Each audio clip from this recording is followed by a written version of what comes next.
మగవాళ్ళకు కొన్ని extra curricular activities ఉంటాయి, దానివల్ల టైం కూడా వేస్ట్ అవుతూ ఉంటుంది. ఇది అందుకే నేను ఫస్ట్ నుంచి కూడా దీనికి ఎక్కువ ప్రాధాన్యత ఇచ్చాను. ఈరోజు ఆర్టీసీలో పనిచేసే కండక్టర్లు సమైక్య ఆంధ్రప్రదేశ్ తీసుకొచ్చిన విధానమే. కాబట్టి ఈరోజు నేను మిమ్మల్ని అనేది ఏంటంటే, నేను ఒక 10 సూత్రాలు పెట్టుకున్నాను.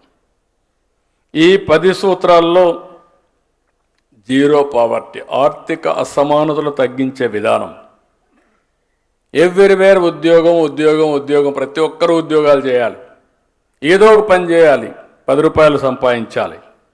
ఇంకొక పక్కన పాపులేషన్ మేనేజ్మెంట్, జనాభా తగ్గిపోతూ ఉంది. ఆ మాట చెబుతున్న ఎగతాళి చేస్తున్నారు కొంతమంది. ఎగ్జాక్ట్గా 95 నుంచి నేను ప్రారంభించాను. ఆ రోజు ఆలోచించాను, జనాభా పెరిగిపోతూ ఉంది, సమస్యలు వస్తాయనుకున్నాం. సంపద వచ్చింది, ఆదాయాలు పెరిగాయి. ఆదాయం ఎవరైతే ఉద్యోగాలు చేస్తారో వీళ్ళందరూ కూడా పెళ్ళిళ్ళు చేసుకోవడం మానేస్తున్నారు. కొంతమంది పెళ్ళిళ్ళు చేసుకున్నా పిల్లలు కనడం మానేస్తున్నారు. దీనివల్ల చాలా సమస్యలు వస్తాయని చెప్పాను. కానీ ఆ రోజు నేను ఆలోచించిన విధానానికి ఇప్పుడు ఆలోచించే విధానానికి వ్యత్యాసం వచ్చింది. మారిన పరిస్థితులే కారణం. ఈరోజు యూరోప్ కానీ, చైనా కానీ, జపాన్ కానీ అనేక దేశాల్లో జనాభా లేకుండా మన మీద ఆధారపడుతున్నారు భారతీయుల పైన. వాళ్ళకు డాక్టర్లు కావాలన్నా, నర్సులు కావాలన్నా, డే టు డే యాక్టివిటీస్ చేయాలన్నా మెషిన్లు ఉన్నాయి. కానీ ఆ మెషిన్లు ఆపరేట్ చేయాలంటే మళ్ళా మనుషులు కావాలి. కాబట్టి ఆ మనుషుల కోసం మనపైన ఆధారపడే పరిస్థితి వస్తున్నారు.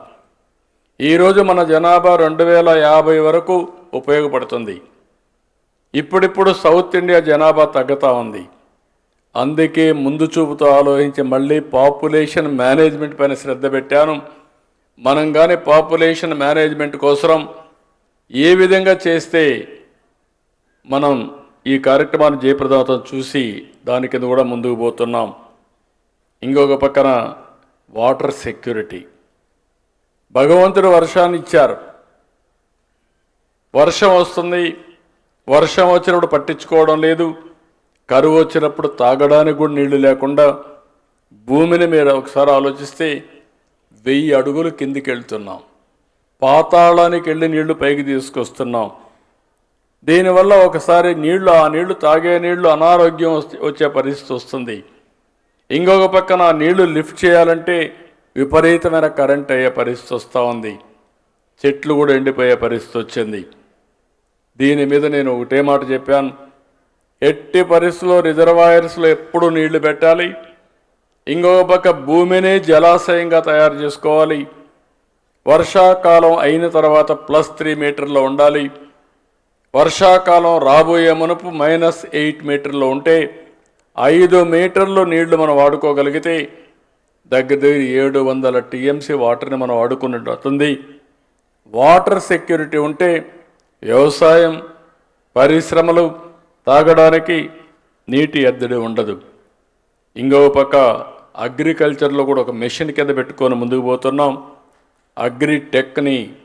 టెక్నాలజీని ప్రమోట్ చేస్తూ పెద్ద ఎత్తున ముందుకు పోవాల్సిన అవసరం ఉంది.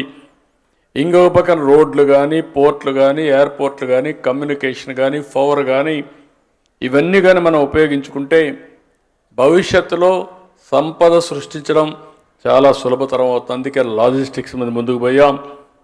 ఇంకొక పక్కన మీరు ఒకసారి ఆలోచిస్తే కరెంటు ఛార్జీలు తగ్గించాలి. ఒకప్పుడు కరెంటు ఉత్పత్తి చేయాలంటే బొగ్గు కావాలి, లేకుంటే హైడల్ కింద నీళ్లతో తయారు చేసేవాళ్ళు, ఎక్కడో తయారు చేసి మనకి ఇక్కడికి వచ్చేది. ఈరోజు మనం సోలార్ అయితే రూఫ్ టాప్ కింద మన ఇంటి మీదే మనమే కరెంట్ ఉత్పత్తి చేసుకునే పరిస్థితికి వచ్చాం. సోలార్, విండ్, అదే మరి పంప్డ్ ఎనర్జీ ఇలాంటివన్నీ పెట్టుకొని కరెంటు ఛార్జీలు తగ్గించడమే కాకుండా ప్రకృతిని సస్టైన్ చేయడానికి ఏమేం చేయాలో చేసే పరిస్థితికి వస్తున్నాం.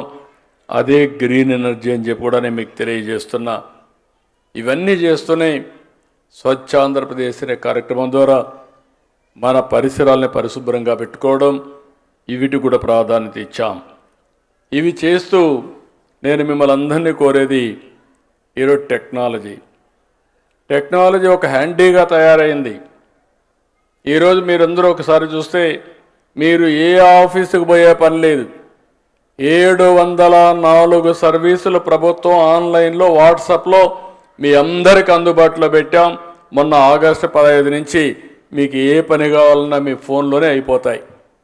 మీరు ఆర్టీసీ బస్సుల్లో సీట్ల రిజర్వేషన్ దగ్గర నుంచి, దేవాలయాలకు పోతే పూజల దగ్గర నుంచి, హోటల్కి పోతే రూమ్ దగ్గర నుంచి ఏది కావాలన్నా అన్ని పనులు మీరు ఇంకొక పక్కన మీ క్యాస్ట్ సర్టిఫికెట్ నుంచి మీ మార్కుల దగ్గర నుంచి అన్ని అవైలబిలిటీకి వచ్చే పరిస్థితికి వచ్చింది. ఇవన్నీ కూడా టెక్నాలజీని మనం కరెక్ట్గా ఉపయోగించుకుంటే శారీరకంగా పనిచేయాల్సిన అవసరం లేదు. మనం ఆలోచించాల్సింది రాబోయే రోజుల్లో మీరు అందరూ ఒకటే గుర్తుపెట్టుకోవాలి, కామన్ మ్యాన్కి కూడా గుర్తుండాల్సిన అవసరం ఉంది. ఒకప్పుడు నేను సెల్ ఫోన్ అంటే ఎగతాళి చేశారు, ఇప్పుడు సెల్ ఫోన్ లేకపోతే ఎవరు ఉండలేని పరిస్థితికి వచ్చారు. కానీ సెల్ ఫోన్ని కొంతమంది తెలివైన వాళ్ళు బాగా ఉపయోగించుకుంటున్నారు, కొంతమంది సెల్ ఫోన్ ఉన్న దాన్ని ఉపయోగించుకోలేని పరిస్థితికి వస్తున్నాం. టెక్నాలజీని ఉపయోగించుకుంటే చాలా వరకు మనకు ప్రయోజనం ఉంటుంది. ఈ విషయం మీరు గుర్తుపెట్టుకోవాల్సిన అవసరం ఉంది. ఇక్కడికి వచ్చినప్పుడు ఇవన్నీ ఒక ఎత్తు అయితే, గవర్నమెంట్ అయితే ప్రతి ఒక్కరికి ఇంటి జాగా ఇవ్వడం, ఇల్లు కట్టేయడం, గ్యాస్ ఇవ్వడం, మంచినీళ్ళు ట్యాప్ పెట్టి ఇవ్వడం, మరుగుదొడ్డి కట్టడం, ఇంకొక పక్క సోలార్ కానీ కరెంటు కానీ ప్రతి ఒక్క ఇంటికి ఇవ్వడం, ఇంకొక పక్క డిజిటల్ కనెక్టివిటీ ఇవ్వడం, ఇంకొక పక్క ఈరోజు ఇవన్నీ చేసి ఒక ఫ్యామిలీ ఒక ఆంటర్‌ప్రెన్యూర్ అనే కార్యక్రమం తీసుకుంటున్నాం. ఇవన్నీ చేసిన తర్వాత కూడా ప్రభుత్వ బాధ్యతగా ప్రభుత్వం చేస్తున్నాం. అయితే ఇంకా ఆర్థిక అసమానతలు తగ్గుతాయంటే దీనికి సమయం పడుతుంది. దానికోసమే ఈరోజు ఒక వినూత్నమైన కార్యక్రమం P4 ఇప్పుడే కొంతమంది మాట్లాడారు. ఒక పక్క మార్గదర్శి, ఒక పక్క బంగారు కుటుంబం. బంగారు కుటుంబం కూడా తక్కువ కాదు. మేము కూడా ఒకప్పుడు పేద కుటుంబాల నుంచే వచ్చాం, మామూలు మధ్యతరగతి కుటుంబాలే, ఒక రైతు కుటుంబం. ఇక్కడుండే వేదిక పైన అందరం కూడా అక్కడి నుంచే వచ్చాం. ఈరోజు బంగారు కుటుంబాలు మార్గదర్శులు కూడా మొన్నటి వరకు బంగారు కుటుంబాలే. వాళ్ళకు అవకాశాలు వచ్చాయి, సద్వినియోగం చేసుకున్నారు, ఈరోజు పైకి వచ్చారు. అందుకని ఈరోజు ఈ కాన్సెప్ట్ అనేది నేను మీకు ఒకటే విజ్ఞప్తి చేస్తున్నా. 2047 స్వర్ణాంధ్రప్రదేశ్ విజన్ డాక్యుమెంట్ తయారు చేశాం. నేను 2000లో విజన్ 2020 తయారు చేస్తే ఆ రోజు సమైక్య ఆంధ్రప్రదేశ్కి చాలామందికి అర్థం కాలేదు. ఆ రోజు నన్ను విమర్శించారు.